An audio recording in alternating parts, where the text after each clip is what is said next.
Hey guys, it's Gina. Today I want to share with you my 3-tier fruit stand. Now I use this in my kitchen. You could use this for many things, including like in a laundry room or in a bathroom. But this is where I keep my fruit in my kitchen. I like that I'm able to keep the different types of fruit separated.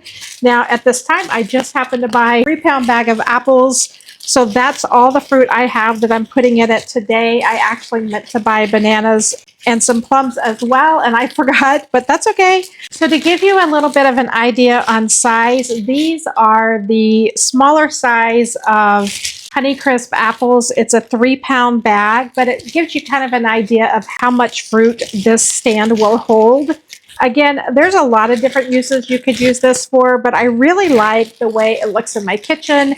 I have that kind of farmhouse boho style, and it just looks pretty. Again, it's 3 tiers. It does screw together with this piece in the middle. So it comes in the 3 different sections and you just screw it together.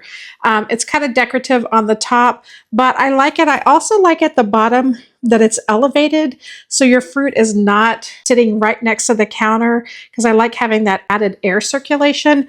But again, super cute if you're looking for a stand for your fruit or even just some type of tiered stand in your laundry room or your bathroom. Kind of anywhere, even in a home office, you could probably find a use for it. So highly recommended. I've had mine for a couple of years now and I love it.